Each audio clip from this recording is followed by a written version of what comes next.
Greetings, this is Christian Alexander Nakasone Richmond, and I recently watched the PlayStation 5 Pro reveal with Mark Cerny.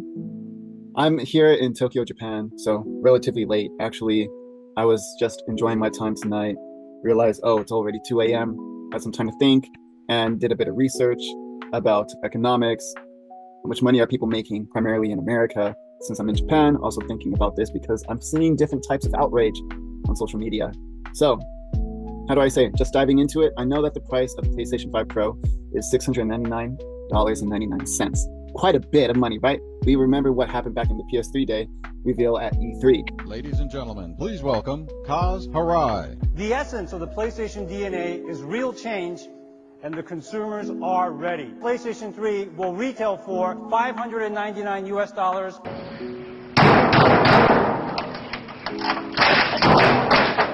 That was not great at all. However, there are some salient points that I'm also noticing for the positive regarding the PS5 Pro reveal.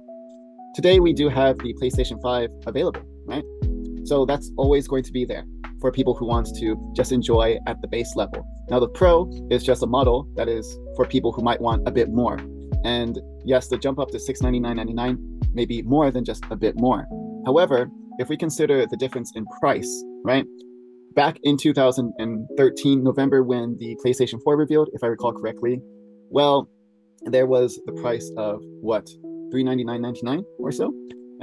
If we factor in inflation and we look at what is the difference, that goes up to what, $531.45.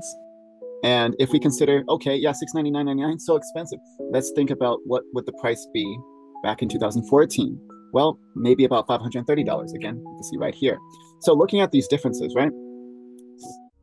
Very, very stark, very, very similar. However, the prices, while they look similar, they're actually not, because $699.99 today, equaling about $530 back in 2014, is not the same thing as $399.99 equating to 520 something today, right? There are some differences. However, the jump just visually doesn't look so different if we just look at those two numbers, right? However, that's not the crux of the issue. If we look at, for example, California, that's where I'm from, minimum wage is about $15.50. And a person could work for maybe a few weeks or so to buy this luxury product, this kind of unnecessary entertainment piece, right? And this is a higher version compared to the base model, which would require even less work, even less time, even less money. Now, of course, the finer things in life, as it were, require a bit more time, a bit more money to spend. Of course, a person could be exorbitantly greedy and want more and more and more. And there's this kind of issue pervading certain parts of the industry. We see this with microtransactions, these loot boxes, this and that, all this other type of nonsense, as it were. However, if we, again, move on from minimum wage, because as people age, they may go up into higher paid jobs and not only depend on minimum wage. So regarding the average salary of Americans, this would only be about 15% of monthly income, because as I understand, according to some data, the average is about $60,000. So in that context, just with that piece of data, PS5 Pro price doesn't seem that unreasonable. Now, considering my brothers and sisters here in Japan, 12만円ぐらい. This costs about 120,000 yen. It's quite a bit of money, visually speaking. And when I saw that, I'm like, oh, man. However, if we consider, okay, the cost of the PS5 in the US starts at $499.99 for the standard version and then $399.99 for the digital version. That was in 2020, the launch price, right? Now in Japan, just looking at the same time, this costs about 50,000 yen, 5만円ぐらい, right?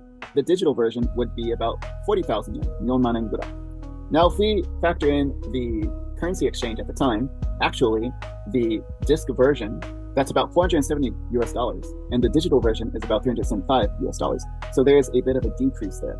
And since Japan's price was slightly lower, actually, if you also want to consider when a company is losing on the profit. Now, of course, Sony might be still making a profit at those prices. However, if you look at how many PS5 Sony has sold, well, that's about 16 million plus in America as of the time of this recording, as I understand. And in Japan, that's about 5.6 million units. Nearly triple. So since there's nearly triple the number of PlayStation 5s in America, the price does seem to be understandably a bit lower compared to the demand here in Japan. And because of that, there could be an understandable slight increase in the price. I saw there was this Twitter, this ex-user, his name is Genki, as I understand, he mentioned that, okay, if we do the currency conversion today, about 120,000 yen is a bit higher than the price of the PlayStation 5 Pro. So actually, if Sony wanted to equalize the difference, right, because there's about triple the number of PlayStation 5 units in America versus that in Japan, that would require over the price of 120,000 yen to satisfy that equality. So here, for the Pro version, actually, that is kind of meeting, but not quite. That is kind of meeting the difference necessary to kind of put Japan and America on the same kind of profit scale, as it were. But again, that would be for the PlayStation 5. However, we're having this price for the PlayStation 5 Pro. Now, hopefully, everyone will be able to continue enjoying his or her gaming platform, whether or not that is PlayStation, Xbox, Steam, Nintendo, whatever or wherever that may be. Do whatever's best for you. I'm just very intrigued by the outrage here because the environment is not the same as before. We did experience quite a bit of a huge surge in inflation within recent times. That was onset by all the virulent issues pervading the early 2020s, etc., and especially this year. So everyone, please live responsibly, live happily, be safe, and I will see you another time.